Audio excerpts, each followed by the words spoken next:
আসসালামু আলাইকুম রহমতুল্লাহি ওবরকাতুহু।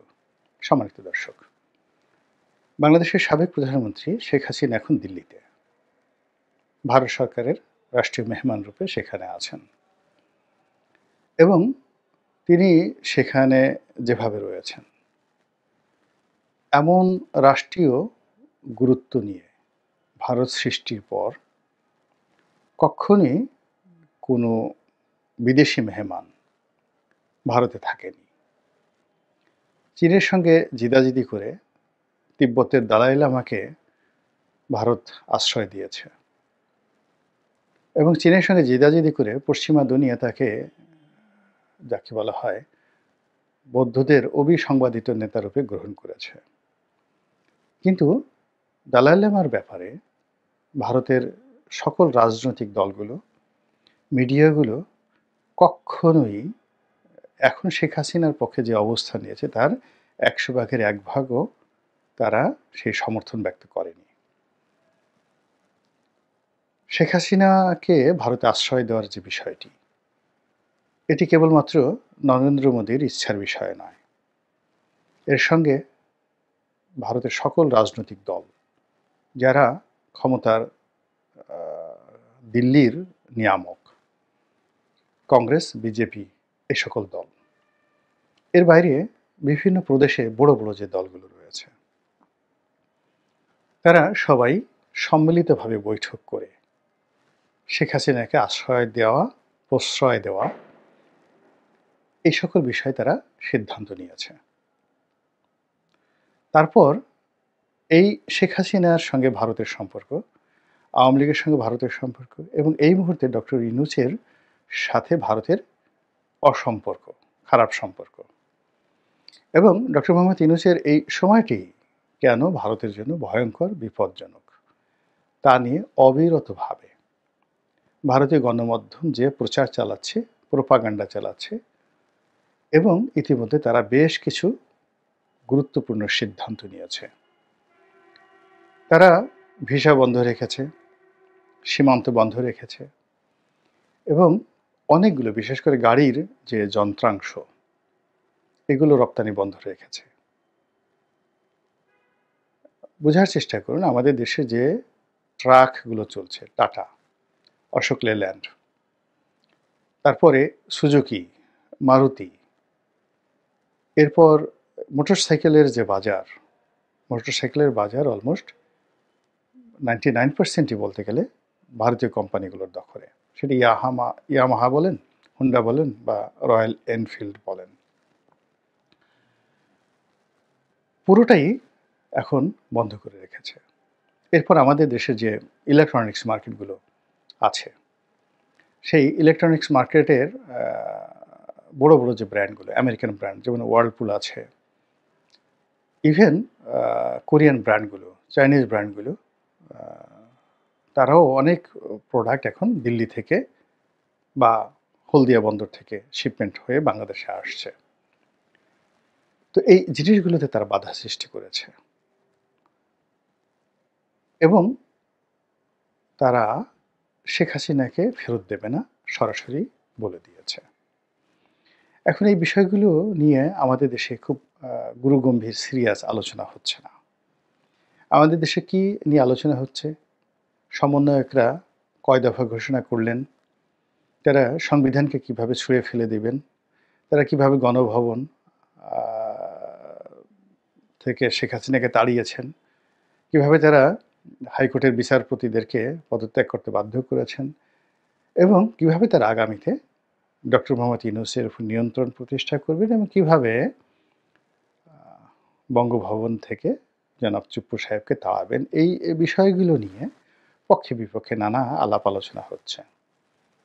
এর বাইরে কিছু অতিরিক্ত কল্পনাপ্রসূত বিষয় দিয়ে আলোচনা হচ্ছে। পাকিস্তানের সঙ্গে বাংলাদেশের সম্পর্ক এবং পাকিস্তানের সাহায্য নিয়ে, সহযোগিতা নিয়ে আমরা কিভাবে ভারতকে মোকাবেলা করব, আমাদের মিলিটারি শক্তি কি করে ভারতের সাথে ভবিষ্যতে যুদ্ধ করবে এবং আমাদের যে ইয়াং ফোর্স, তাদেরকে মিলিটারি ট্রেনিং দিয়ে কিভাবে ভারতের মুখোমুখি আমরা দাঁড় করাবো, এগুলো নিয়ে রিটায়ার্ড আর্মি অফিসারদের মধ্যে অনেক নামকরা জেনারেল, তারা প্রতিনিয়ত বক্তব্য দিচ্ছে।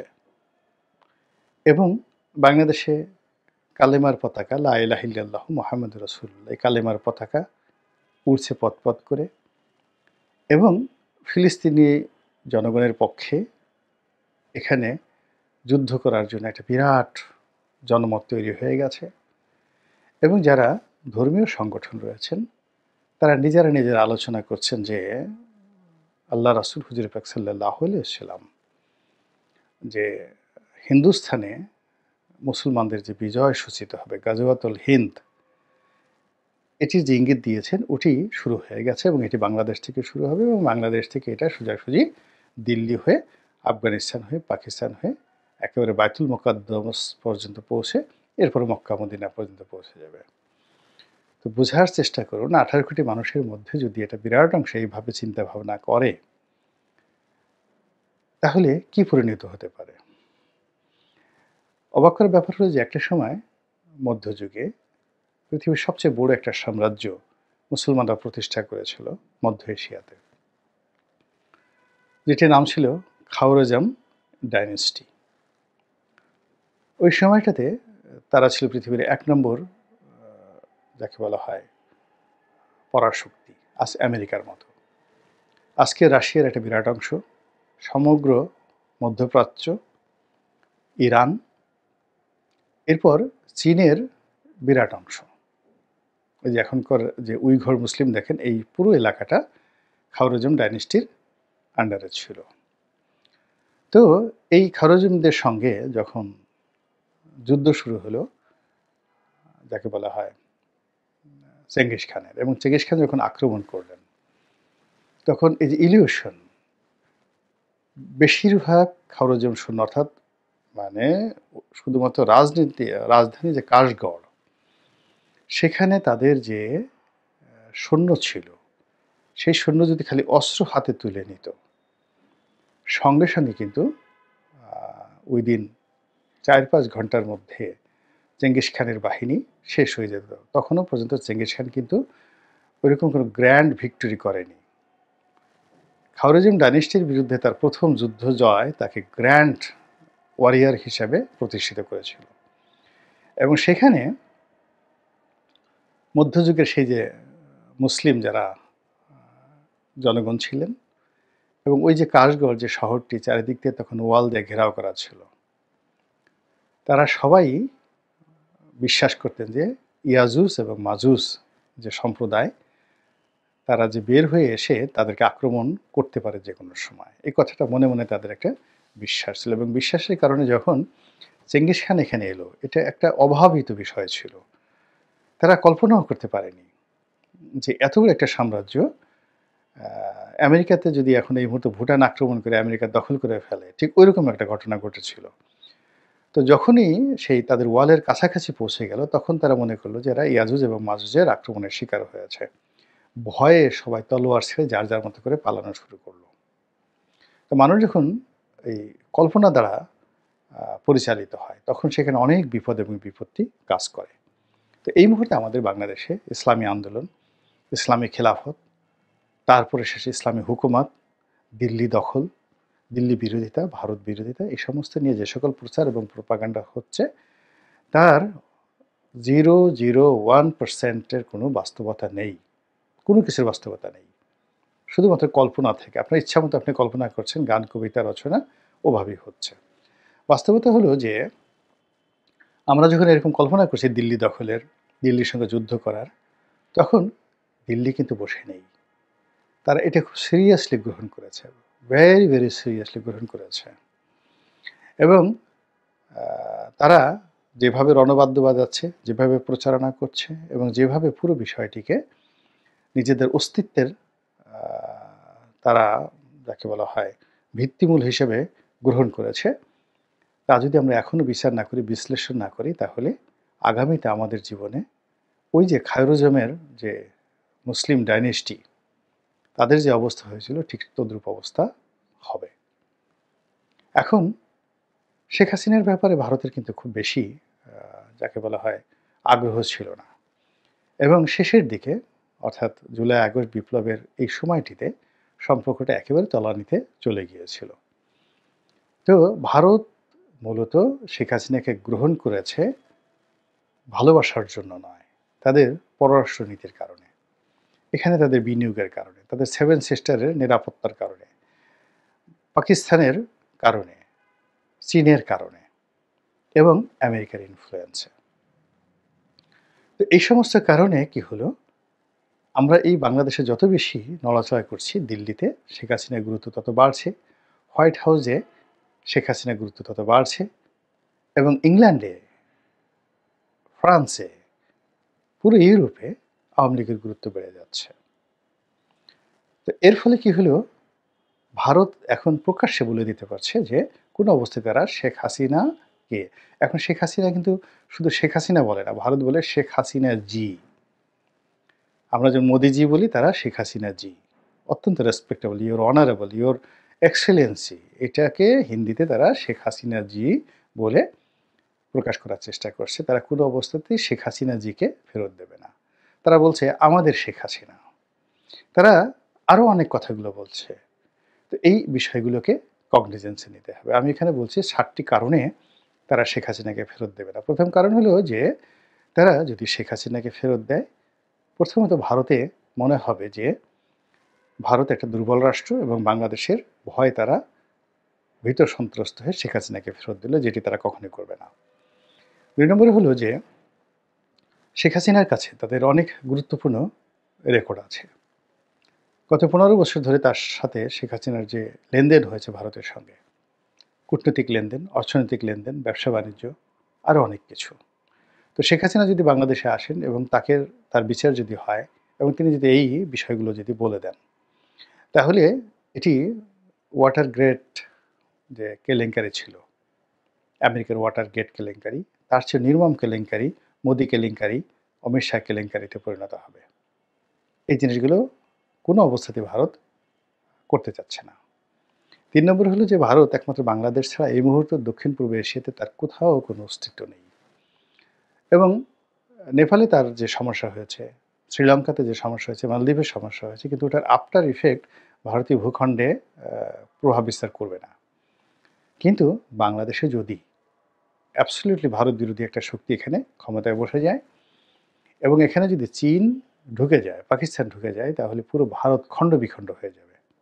ফলে তারা এই ঝুঁকি নেবে না, কোনো অবস্থাতে নেবে না। প্রয়োজন বোধে তারা ইনসার্জেন্সি করবে, তারা আরও মানে আত্মঘাতী অনেক কিছু করবে, পুরো তছনছ করে দেবে, তারা পোড়ামাটি নির্গ্রহণ করবে, কিন্তু কোনো অবস্থাতে এই কাজ করবে না। অর্থাৎ আমরা মজ্জু যে সফলতা দেখিয়েছেন, শ্রীলঙ্কাতে যে ঘটনা ঘটেছে, এটা বাংলাদেশের ক্ষেত্রে তারা ঘটতে দেবে না। এরপরে ৪ নম্বর হলো যে নিউ ওয়ার্ল্ড অর্ডার বলতে যা বোঝায়, অর্থাৎ এখানে খ্রিস্টবাদ, ইহুদিবাদ এবং খ্রিস্টবাদ এবং ইহুদিবাদের যে প্রভাব পশ্চিমারা করতে চাচ্ছে, এটা ভারতের সঙ্গে ভালো সম্পর্ক তাদের, কিন্তু তার সঙ্গে সঙ্গে ভারত তাদের হিন্দুইজম সম্পর্কে কিন্তু ভীষণ রকমভাবে সেন্সিটিভ। এবং ভারত এখন একটা হিন্দু রাষ্ট্র হিসেবে নিজেদেরকে পরিচয় দিচ্ছে। তাদের দেশে কোটি কোটি খ্রিস্টান রয়েছে, বিভিন্ন ধর্মের ১২,০০০-এর মতো ধর্ম রয়েছে এবং প্রায় ১১,০০০-এর মতো ভাষা রয়েছে। এমন ভাষা ১১,০০০, ১১০০ নয়, যে ভারতের ১৪০ কোটি লোকের মধ্যে এমন লোক আছে ২ জন মাত্র মানুষ তারা পরস্পরের সাথে কথা বলে, এরকম একটা ভাষা আছে ভারতে। তো এরকম একটা বর্ণবৈচিত্র্যময় দেশ, সেখানে বাংলাদেশে যদি পশ্চিমাদের যে মিশন, অর্থাৎ এখানে যদি একটা খ্রিস্টান রাষ্ট্র গঠিত হয়ে যায়, যেটা তারা চক্রান্ত করছে, এবং এটা যদি তারা সফল হয়ে যায়, তাহলে ভারত এরকম অসংখ্য খ্রিস্টান রাষ্ট্র, অসংখ্য বৌদ্ধ রাষ্ট্র, অসংখ্য সেই যাকে বলা হয় দলিত সম্প্রদায়ের রাষ্ট্র তৈরি হয়ে যাবে, খণ্ড বিখণ্ড হয়ে যাবে ব্রিটিশ জমানার মতো, যেটা ভারত কখনোই হতে দেবে না। গেল ৪।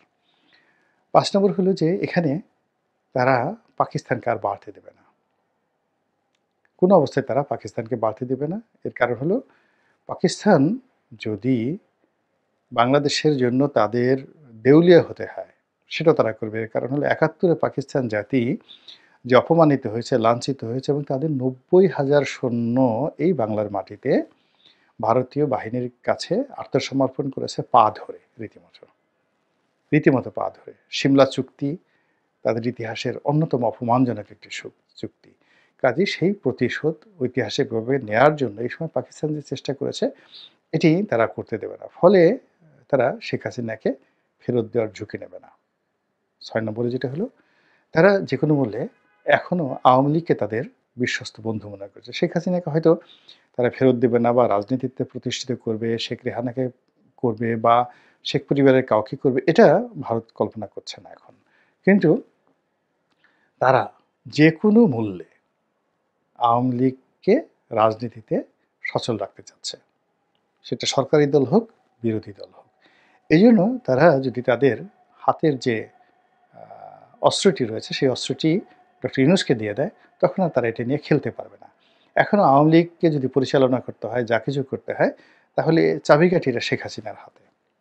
এখনো টোটাল নেতৃত্ব তাকে কেন্দ্র করে আওয়ামী লীগের মধ্যে যে এক ধরনের আ উদ্দীপনা আছে, এক ধরনের আশা রয়েছে, আকাঙ্ক্ষা রয়েছে, ওটা কালকে যদি তিনি বাংলাদেশে চলে আসেন এবং তাকে গ্রেপ্তার করা হয়, মুহূর্তের মধ্যে ধপাস করে সেই ৭৫ 15ই আগস্টের পর আওয়ামী লীগের যে অবস্থা হয়েছিল, ৩-৪ বছরের জন্য আওয়ামী লীগ ঠিক সেই অবস্থার মধ্যে পড়ে যাবে।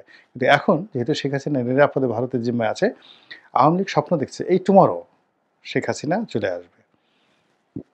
তো এই স্বপ্নটাকে ভারত জিইয়ে রাখতে চাচ্ছে। আর সবার শেষে ৭ নম্বর হলো, শেখ হাসিনা যদি তাদের হাতে থাকে তাহলে ক্ষমতায় বিএনপি আসুক, জামাত আসুক, তারা থাকুক অথবা যা কিছুই হোক না কেন, শেখ হাসিনাকে ব্যবহার করে আওয়ামী লীগকে হাতে রেখে তারা বাংলাদেশ সরকারের সঙ্গে একটা বার্গেনিং করতে পারবে। চমৎকার একটা বার্গেনিং করতে পারবে এবং দিল্লির যে চাণক্য নীতি, সেই চাণক্য নীতি অনুসারে এই বার্গেনিংয়ের যে অস্ত্রটি, সেই অস্ত্রটি কোনো অবস্থাতেই তারা প্রতিপক্ষের হাতে তুলে দেবে না। মহান আল্লাহ রাব্বুল আলামিন আমাদের সবাইকে হেদায়েত দান করুন এবং হেফাজত করুন। আসসালামু আলাইকুম ওয়া রাহমাতুল্লাহি ওয়া বারাকাতুহু।